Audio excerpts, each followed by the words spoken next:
Good morning students. इससे पहले के लेक्चर में देखो हमने उत्प्रेरक के टाइप देखे थे कि कितने टाइप के उत्प्रेरक होते हैं, जिसमें मैंने आपको बताया था कि भौतिक अवस्था के आधार पर अलग होते हैं, अभिक्रिया की दर को प्रभावित करने के आधार पर अलग होते हैं। एक स्वतः उत्प्रेरक होता है, एक प्रेरित उत्प्रेरक होता है और एक बायोलॉजिकल उत्प्रेरक होता है जिसे हम कैटलिस्ट, बायो कैटलिस्ट या फिर एंजाइम्स हम कहते हैं। ओके, तो हमने यहाँ पे 5 प्रकार के उत्प्रेरक देखे थे। विषमांगी, समांगी, ये तो थे भौतिक अवस्था के आधार पर। उसके बाद धनात्मक, ऋणात्मक, ये अभिक्रिया के दर को प्रभावित करने के आधार पर।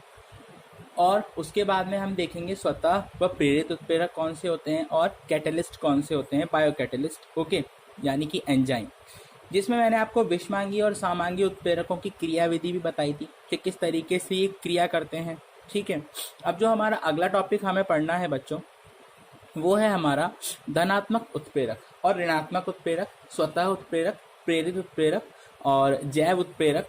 ठीक है, और इनकी क्रियाविधि कि भाई धनात्मक उत्प्रेरक है तो वो किस तरीके से कार्य करता है ना, और अगर ऋणात्मक उत्प्रेरक है तो वो किस तरीके से कार्य करता है, जो जैव उत्प्रेरक होते हैं वो किस तरीके से कार्य करते हैं। ठीक है, तो ये सब चीज़ें हमें पढ़नी है। शुरुआत करते हैं हम धनात्मक उत्प्रेरक से। आज के लेक्चर में हम पढ़ेंगे पहले तो धनात्मक उत्प्रेरक, इसका प्रोसेस कि किस तरीके से ये फंक्शन करता है, how it will be function. And ऋणात्मक उत्प्रेरक, ठीक है, जो हम देखेंगे ऋणात्मक उत्प्रेरक किस तरीके से अपना फंक्शन करता है। उसके बाद में हम देखेंगे स्वतः उत्प्रेरक और उसके बाद में प्रेरित उत्प्रेरक। ओके, स्टार्ट करते हैं धनात्मक उत्प्रेरक से।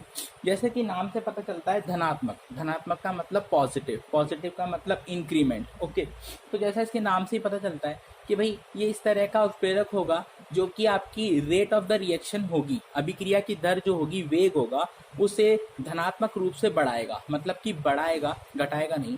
मतलब कि वह उत्प्रेरक जो कि किसी अभिक्रिया के वेग को बढ़ाते हैं उन्हें हम धनात्मक उत्प्रेरक कहते हैं।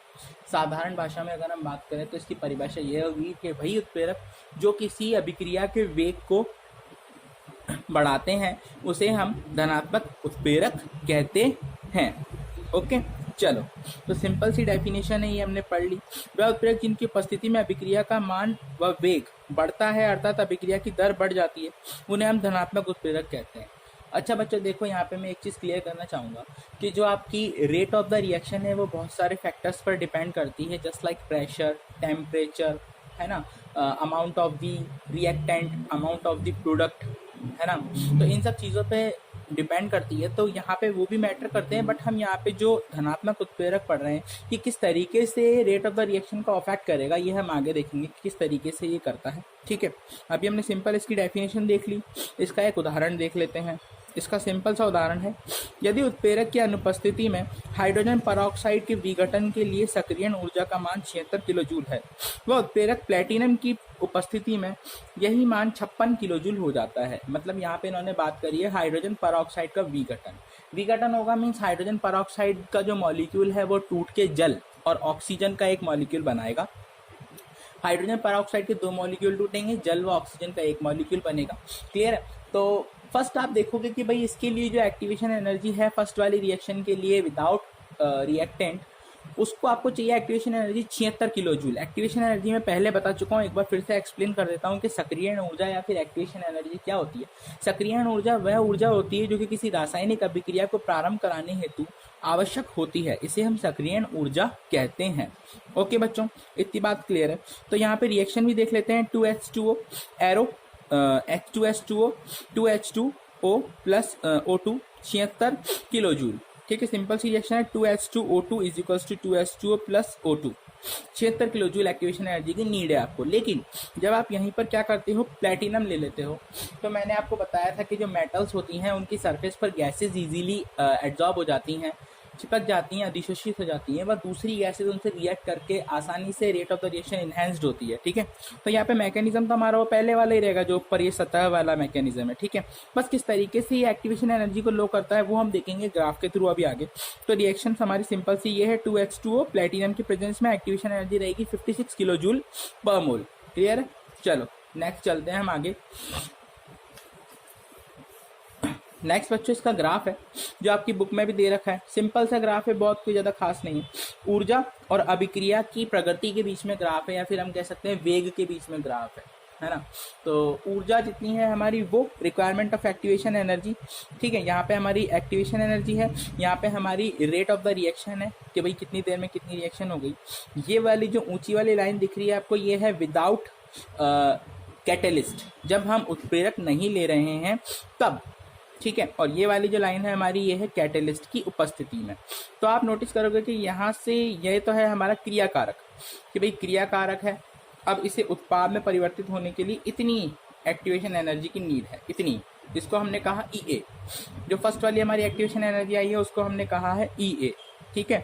और जो सेकंड स्टेप है हमारा, जिसमें हमने कैटलिस्ट काम में लिया है प्लेटिनम, मैं लिख देता हूँ यहाँ पे, जिसमें हमने कौन सा कैटलिस्ट काम में लिया था बच्चों, प्लेटिनम काम में लिया था।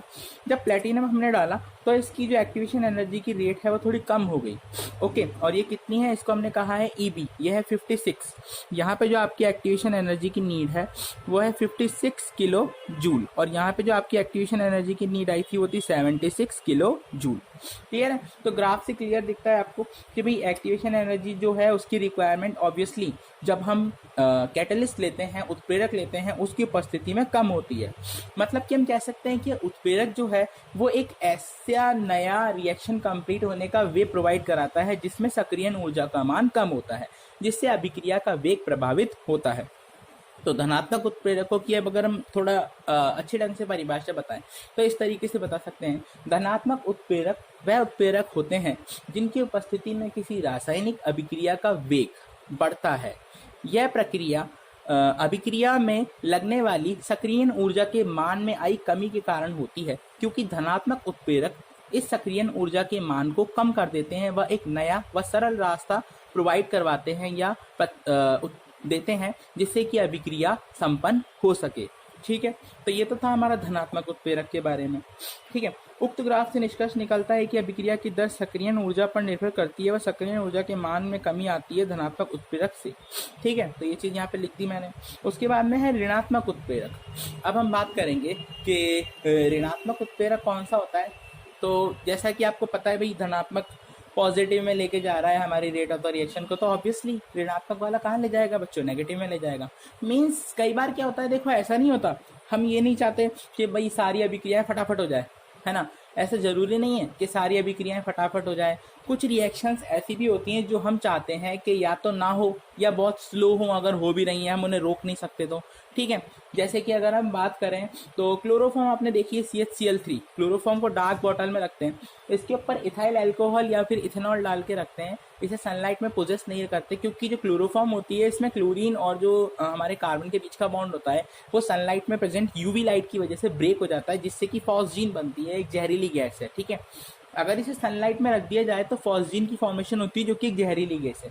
अब इसको रोकने के लिए हम क्या करते हैं बच्चों, इस रिएक्शन को रोकने के लिए हम इसमें इथेनॉल डाल देते हैं। तो इथेनॉल जो है वो हमारा यहाँ पे विषमांगी उत्प्रेरक की तरह कार्य करता है। किसकी तरह कार्य करता है, ऋणात्मक उत्प्रेरक की तरह, ठीक है। ऋणात्मक उत्प्रेरक हम कह सकते हैं कि भाई ऋणात्मक उत्प्रेरक की तरह कार्य करता है या फिर विषमांगी उत्प्रेरक की तरह कार्य करता है, ठीक है। चलो अब देखते हैं कि ये क्या होते हैं और किस तरीके से इनको हम एक्सप्लेन कर सकते हैं इन सब चीज़ों के बारे में। ऋणात्मक उत्प्रेरक वह उत्प्रेरक है जिनकी उपस्थिति में अभिक्रिया की दर व वेग घटते हैं। उदाहरण सिंपल सा है, हाइड्रोजन पेरोक्साइड वाला ही है, बस इस बार हमने क्या करा है, प्लेटिनम की जगह पे ग्लिसरीन ले ली है, ग्लिसरॉल, ठीक है। तो जब आप ग्लिसरॉल ले लोगे तो इसका जो रेट ऑफ द डिसएसोसिएशन है वो बहुत डिक्रीज हो जाएगा। H2O + O2 में जो कन्वर्ट हो रही थी उसकी रेट क्या हो जाएगी बच्चों, डिक्रीज हो जाएगी। क्लियर। चलो आगे चलते हैं हम स्वतः उत्प्रेरक की ओर, कि स्वतः उत्प्रेरक क्या होता है, ठीक है। स्वतः यानी कि अपने आप, ठीक है। ये बात तो आपको पता है कि देखो सिंपल सी बात है भाई, जो कैटेलिस्ट है उसको उसके नाम के बेस पे अगर आप याद करोगे तो बहुत इजीली याद हो जाएगा। जैसे यहाँ पे बात आ रही है स्वतः, स्वतः का मतलब होता है अपने आप, मतलब अगर कोई रिएक्शन हो रही है उसमें कोई प्रोडक्ट फॉर्म हो रहा है, अगर वो प्रोडक्ट ही उत्प्रेरक की तरह कार्य करने लगे तब हम उसे कहते हैं स्वतः उत्प्रेरक, ठीक है। तो इसकी परिभाषा हम इस तरीके से बोल सकते हैं, जब किसी अभिक्रिया में बना उत्पाद ही उस अभिक्रिया के लिए उत्प्रेरक की भांति कार्य करता है, वह अभिक्रिया के वेग को बढ़ाता है, तब हम इस तरह के उत्प्रेरक को स्वतः उत्प्रेरक कहते हैं। इसका सिंपल सा एग्जाम्पल है, एस्टर के जल अपघटन की दर प्रारंभ में कम होती है। एस्टर तो आप लोग जानते ही हो, एस्टर तब बनता है जब हम अल्कोहल का टेस्ट लगाते हैं, किसकी प्रेजेंस में, एसिटिक एसिड से मिक्स करके अल्कोहल का टेस्ट लगाते हैं, तब हमारे एस्टर की फॉर्मेशन होती है बच्चों। एस्टर हमारा ये सिंपल सा है, एथिल एस्टर है ये, ठीक है। इसमें देखो यहाँ पे ये C2H5 इथाइल ग्रुप है, ठीक है, इथाइल ग्रुप है, और ये हमारा एस्टर हो गया, तो ये एथिल एस्टर हो गया। क्लियर है? इसका नाम मैं यहाँ पे लिख देता हूँ, ethyl ester. Okay, CH3COO C2H5 plus H2O। अब देखो क्या होगा, जब हम इसमें एस्टर के अंदर वाटर डालते हैं तो क्या होता है भाई, इसका भी विघटन होता है, सिंपल सा डिसोसिएशन होता है। किस किस में होता है, CH3COOH, एक तो एसिटिक एसिड में होगा प्लस इथेनॉल में हो जाएगा। अब देखो एसिटिक एसिड आप लोग जानते हो भाई वीक एसिड है, जब इसे वाटर में डाला जाता है तो थोड़े बहुत H+ आयन तो प्रोवाइड कराता ही है ना, थोड़े बहुत H+ आयन तो क्या कराता है, ये प्रोवाइड कराता है। तो जैसे जैसे H+ आयन की कंसंट्रेशन बढ़ती जाएगी वैसे वैसे इसकी रेट ऑफ द रिएक्शन क्या होती जाएगी, इनहेंस्ड या फिर इंक्रीज होती चली जाएगी। सिंपल है, तो सिंपल सी रिएक्शन है, और स्वतः उत्प्रेरक आई डोंट थिंक कि आपको समझ में नहीं आया होगा, बहुत ही इजी सा है, ठीक है। इसके बाद में आपका नेक्स्ट है प्रेरित उत्प्रेरक। नेक्स्ट है आपका प्रेरित उत्प्रेरक। अब हम देखेंगे प्रेरित उत्प्रेरक क्या होता है। प्रेरित का मतलब है किसी को देख के प्रेरित होना। भाई कोई इंसान है, अगर उसने अच्छा काम किया तो हम भी प्रेरित होते हैं कि अच्छा काम करें। अगर कोई इंसान है, उसने कोई कुछ अचीवमेंट लाया लाइफ में या कुछ काम किया तो हम भी उसको देख के प्रेरित होते हैं कि हम भी हमारी लाइफ में अचीवमेंट लाएं या फिर कुछ इस तरीके से, ठीक है। तो प्रेरित ये वही वाला प्रेरित है। यहाँ पे क्या होगा, दो या दो से ज्यादा रिएक्शन एक साथ होंगी, क्लियर है, या फिर कोई ऐसी रिएक्शन होगी जो स्टेप बाय स्टेप पूरी होती हो, एक स्टेप में पूरी ना होती हो, ठीक है। ये वहीं पर ही अप्लाई होता है जहाँ पे दो या दो से ज्यादा रिएक्शन एक साथ होंगी, ठीक है। जस्ट सपोज करो एक रिएक्शन हो रही है और उसके संग में दूसरी रिएक्शन भी हो रही है, तो दूसरी वाली रिएक्शन को अगर आप सिंगल प्लेस करवाओगे तो वैसे तो उसकी रेट में कोई इफेक्ट नहीं आएगा, लेकिन अगर उसको हम एक अभिक्रिया के संग में कराते हैं जिससे कि वो प्रेरित होती है और उसकी रेट ऑफ द रिएक्शन या फिर हम कहें उसका वेग जो होता है वो बढ़ जाता है, तो इस तरीके के उत्प्रेरण को हम कहते हैं प्रेरित उत्प्रेरण। कुछ अभिक्रियाओं में एक अभिक्रिया का वेग उनके साथ होने वाली द्वितीय अभिक्रिया के प्रभावित होने से बदल जाता है। इस प्रकार के उत्प्रेरण को हम प्रेरित उत्प्रेरक कहते हैं। जस्ट एग्जांपल, सोडियम सल्फेट हमने यहाँ पे लिया है, ठीक है।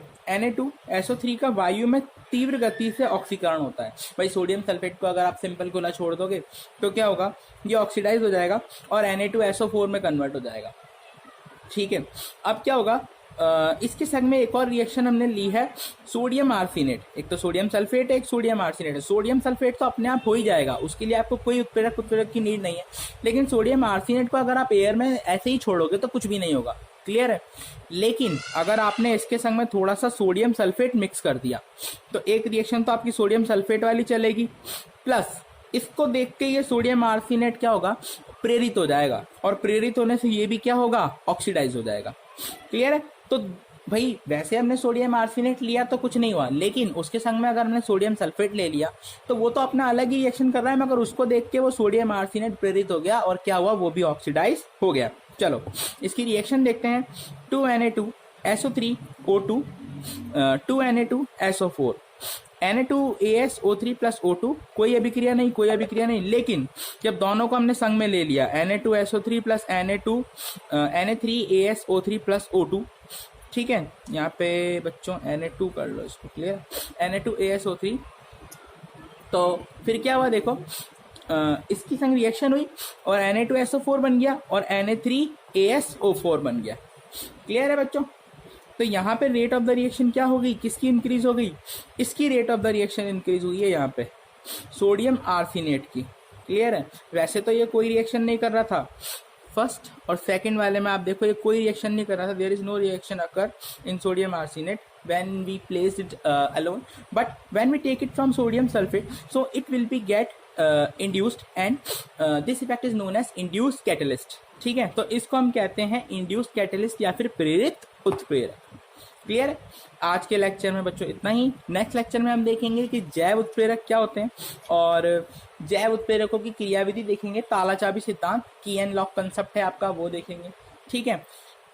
ओके बच्चों, क्लास ओवर नाउ।